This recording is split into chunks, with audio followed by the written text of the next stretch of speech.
Selamat malam pemirsa, gelombang kecerdasan artifisial kian masif menyentuh ruang redaksi. AI kini dapat membantu insan pers mempercepat produksi berita dalam hitungan detik. Namun di balik kemudahan tersebut, jurnalisme dihadapkan pada ujian mendasar. Bagaimana menjaga empati, verifikasi dan integritas di tengah derasnya otomatisasi. Bersama saya Fitri Megantara, Top Issue Jurnalisme Empati di Tengah Tantangan AI.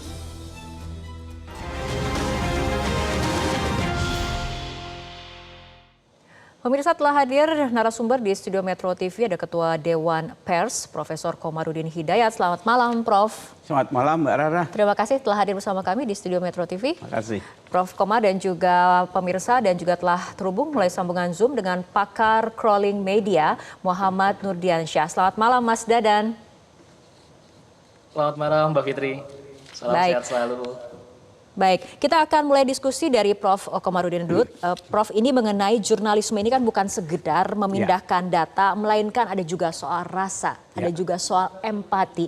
Nah, batasnya seperti apa penggunaan AI yang bisa berdampak konsekuensi serius bagi penulisan berita menurut Anda? Iya, sekarang ini kita memang sulit untuk menolak jasa AI. Informasi-informasi yang basic itu mudah sekali didapatkan dengan AI yang common sense. Pertanyaannya adalah apakah AI itu sekedar menjadi pendukung atau menjadi agent dan pengganti kita? Kalau itu pendukung memang mestinya seperti itu. Tapi dengan perkembangan AI yang semakin sedemikian rupa dan masyarakat kita yang juga tidak ada bimbingan literasi, tidak kritis, maka kemudian AI itu menjadi pengganti. Yang ini bahayanya. Yang berikutnya, AI itu digunakan oleh media sosial, masyarakat yang menggunakan, yang mereka menyajikan tayangan-tayangan yang sifatnya sensasional, emosional, tidak kritis, dan masyarakat yang punya problem politik, ekonomi, lelah, itu kan enggan berpikir. Berpikir itu kan melelahkan. Maka yang paling mudah itu responnya kan like or dislike. Jadi media sosial terutama itu isinya ada like or dislike. Implikasi bisnisnya apa? Adalah bahwa pemirsa TV, pembaca koran misalnya, sekarang menurun drastis. Orang pada pindah ke media sosial, sementara iklan itu kan buying audience, di mana ada audiens yang banyak maka iklan ke situ. Inilah kemudian implikasi bisnisnya bagi pers itu mengakibatkan menurun drastis lari ke sana. Nah sementara para YouTuber misalnya dia tahu betul yang bisa mengundang pemirsa yang banyak itu yang agak sensasional. Walaupun tidak akurat, karena semakin banyak follower berarti pundi-pundinya naik. Nah disinilah kemudian terjadi satu manipulasi kalkulasi ekonomik, tapi mengorbankan integritas, mengorbankan otentisitas berita, kadang mengorbankan prinsip edukasi. Ini yang tengah terjadi dalam masyarakat. Oke, berbicara tapi dari sisi jurnalis dan jurnalisme, Prof. Dewan Pers kan baru saja merilis aturan penggunaan AI. Nah ini apa poin yang paling krusial dalam aturan tersebut untuk memastikan, untuk menjamin agar jurnalis ini tetap menjadi pilot nih, Prof. Bukan hanya sekedar penumpang dari mesin otomatis. Pertama kami melakukan beberapa edukasi ya bahwa AI itu akurasinya sehingga tidak bisa dipegang, jangan terlalu dipercaya. Karena dia toh asal ambil saja. Yang implikasinya ini juga melanggar prinsip hak-hak produsen, publisher. AI itu laksana platform, laksana mall yang besar. Siapa saja boleh datang ke situ. Ada istilah palu gada, apa yang lo minat gua ada, apa saja dikasih. Pertanyaannya dari mana mall platform itu menyediakan barang sebanyak itu? Dia ngambil aja dari berbagai buku berita. Jadi bayangkan ada jurnalis melakukan investigative research lama dengan biaya mahal, tapi ujungnya kemudian diperas, diambil, dicarikan oleh AI dan wartawan itu mengambil dari situ dengan mudahnya. Sehingga ada kecenderungan seragam. karena sumbernya sama. Dan Homogen, juga jadi tidak seperti itu ada pendalaman. Oke, nah Prof mengenai crawling informasi, saya akan ke Mas Dadan terlebih dahulu. Ya, Mas Dadan, bagaimana sih sebetulnya mesin ini mengumpulkan ataupun crawling informasi dari jutaan sumber berita dalam waktu singkat dan idealnya tanpa kehilangan konteks? Baik, terima kasih Mbak. Jadi mungkin sebelum itu, dalam pandangan awal saya melihat bahwa memang pengaruh AI ini banyak sekali mengubah tentang rantai pasok berita ini ya, dari kelangkaan jadi banjir informasi. Nah ini saya kira menjadi basis dasar kami untuk melakukan aktivitas analisa di crawling data tersebut. Kalau dalam ekosistemnya, betul tadi sejalan dengan yang disampaikan oleh Prof. Komarudin. Jadi ekosistemnya kurang lebih satu. Kalau bicara tentang produksi, kita melihat banyak sekali AI yang sudah mampu memproduksi konten-konten secara cepat, murah, bahkan juga gratis. Yang kedua, juga dalam kaitan terhadap aspek distribusi. Distribusi ini, platform sosial media ini mengangkat konten bukan berdasarkan kebenaran, tapi melainkan engagement. Nah, sehingga bias-bias terhadap misinformasi, hoax itu masih sangat tinggi. Yang ketiga, fenomenanya adalah tentang agregasi. Aspek agregasi ini tentang peranan ataupun fenomena-fenomena akun-akun perantara. Kita kenal dengan istilah homeless media, kita tahu dengan Clipper account, bahkan juga akun-akun fanbase dan akun-akun propaganda lain yang seringkali ini melakukan reframing terhadap pemberitaan tersebut. Dan yang ketiga, tadi betul terkait dengan konsumsi. Kita melihat transisi adanya transformasi konsumsi publik dalam mengonsumsi terhadap berita hal tersebut yang memang sudah mulai secara instan melalui platform sosial media dan sebagainya. Nah, oleh karenanya seringkali bahwa viralitas ini memang tidak sejalan dengan fakta, sehingga dalam dampak negatifnya ini bahkan justru juga seringkali berdampak terhadap krisis reputasi, terhadap institusi, pejabat publik, bahkan juga terhadap tokoh lainnya. Nah, selain itu juga melanjutkan tentang bagaimana aktivitas scrolling data, tentu pengaruh AI dalam aktivitas scrolling data sebetulnya adalah ada beberapa peran penting, diantaranya adalah crawling sistemnya, kita sudah mampu menggunakan tentang based on keywords ataupun juga prompting yang mampu mengakumulasi beragam percakapan publik itu secara langsung ataupun secara real time seperti itu. Dan yang kedua adalah peran AI-nya sebenarnya dalam NLP. Nah ini yang memang sangat memudahkan juga bahwa aktivitas jurnalistik pun bahkan bisa mengonsumsi platform seperti digital listening tools ini untuk aktivitas yang memang sudah mendapatkan output dalam bentuk analisa kontekstual. Namun pada prinsipnya saya mungkin meng-highlight-nya walaupun ada solusi-solusi crawling media ini, tetap saja bahwa AI ini dalam pandangan saya memang hanya sebagai akselerator riset untuk aktivitas jurnalistik ini. Untuk outputnya, validasi akhir, tetap saya meyakini bahwa peran penting jurnalistik ini menjadi penting. Karena tadi, fenomenanya banyak sekali di era kebanjiran informasi ini, informasi-informasi hoax dan juga informasi-informasi yang tentang penting untuk bisa di cross-check ataupun juga divalidasi oleh editorial judgment tersebut. Oke, baik.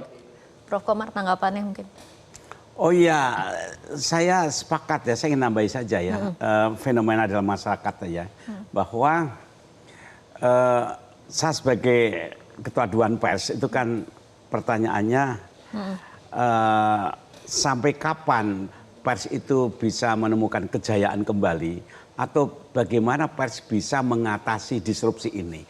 Karena sekarang ini masyarakat itu dimanjakan oleh teknologi digital dan lewat basis internet AI yang sifatnya lebih emosional, subjektif, dan mereka tahu betul, mereka itu bisa membaca emosi, pikiran segmen masyarakatnya. Namun hasil penelitian mengatakan gini, bahwa masyarakat itu sekarang walaupun asik menikmati sensasi-sensasi, tapi ketika menyangkut pada isu yang krusial, fundamental, mereka tetap lari kepada pers mainstream. Nah ini Prof, bagian mana dari tugas jurnalis yang menurut Prof kemudian sebagai Dewan Pers mengatakan bahwa ini mutlak tidak boleh disentuh oleh AI, atau bagaimana cara kita memanfaatkan momentum disrupsi ini untuk kemudian melangkah lebih maju? Tahan dulu jawaban dari Prof karena kita ikuti jeda berikut terlebih dahulu.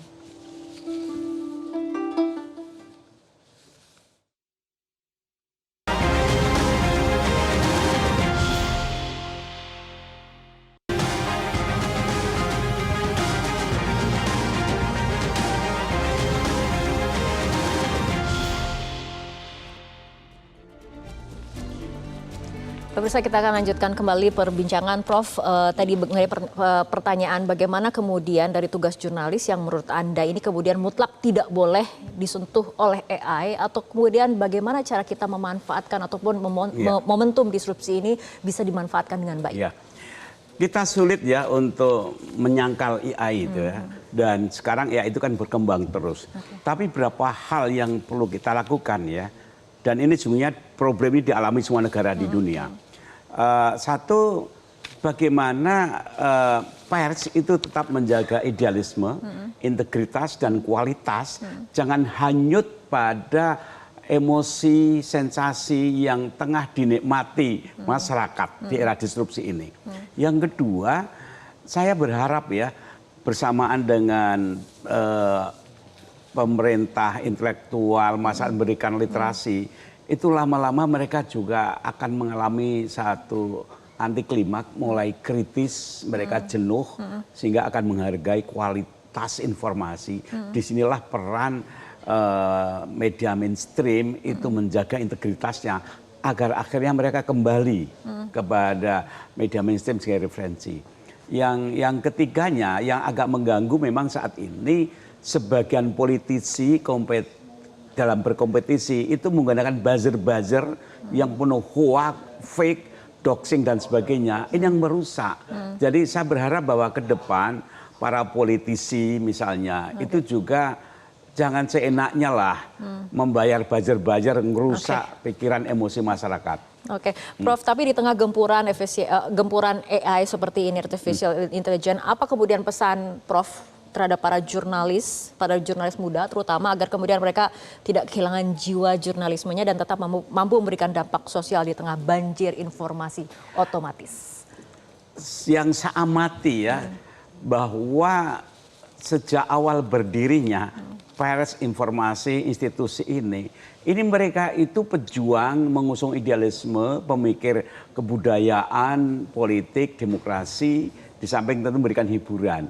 Nah, wawasan komitmen tentang kebudayaan dan politik demokrasi ini saya harap jangan ditinggalkan oleh para jurnalis.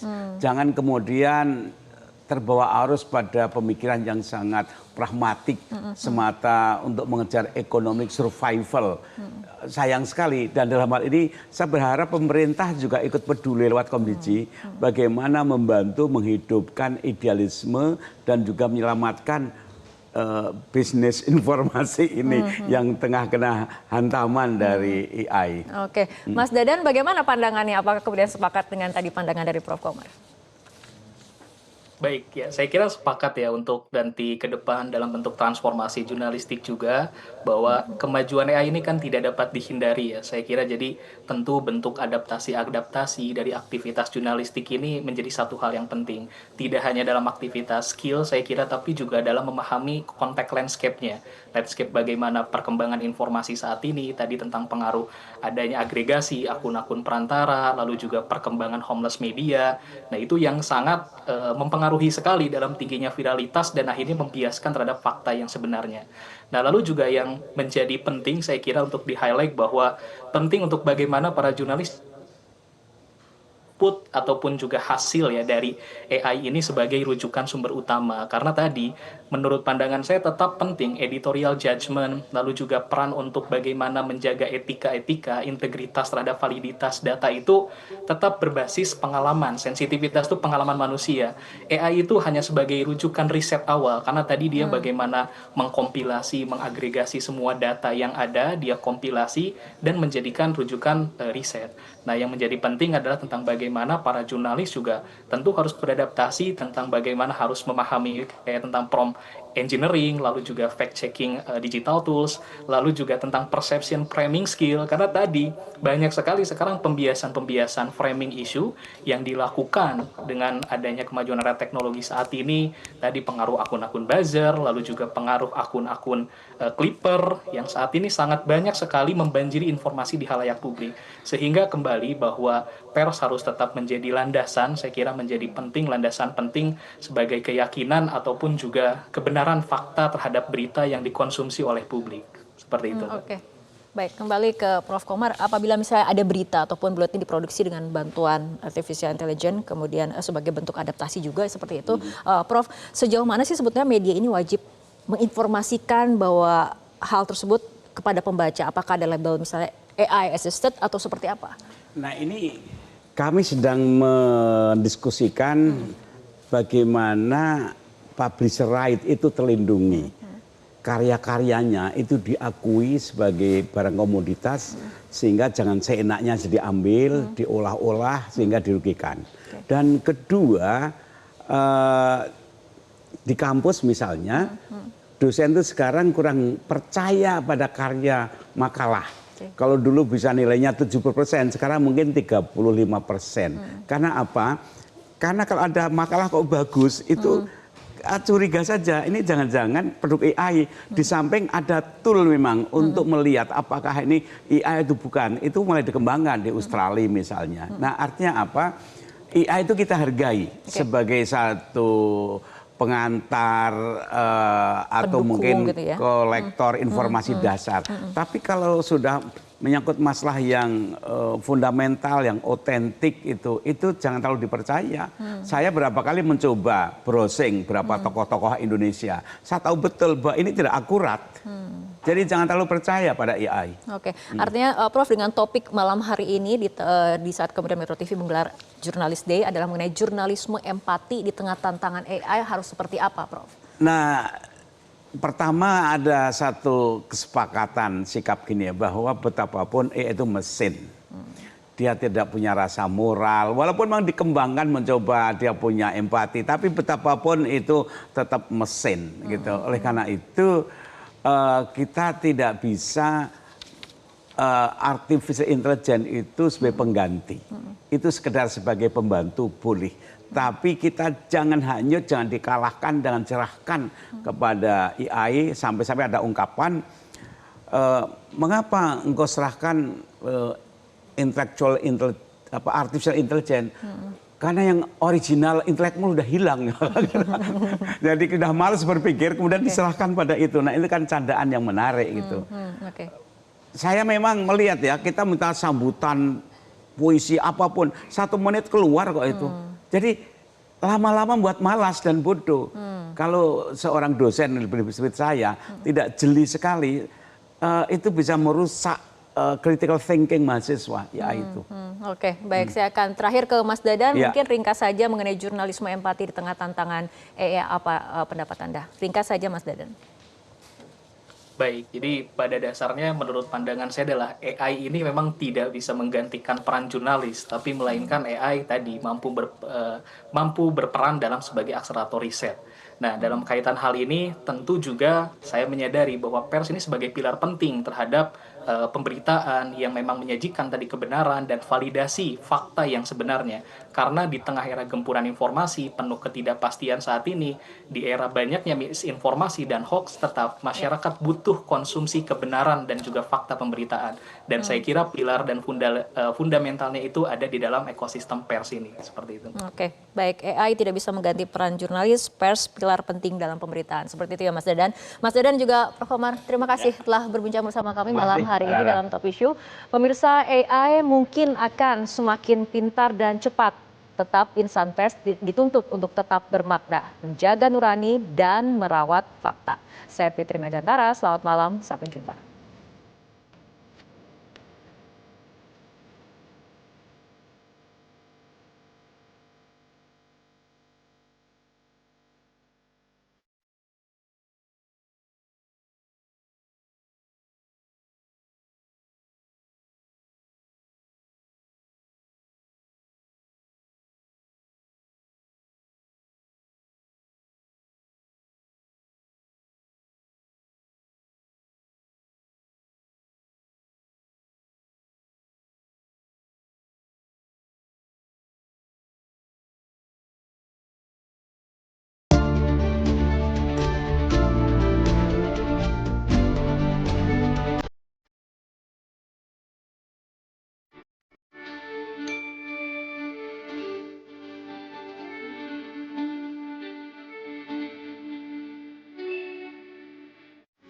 Metro TV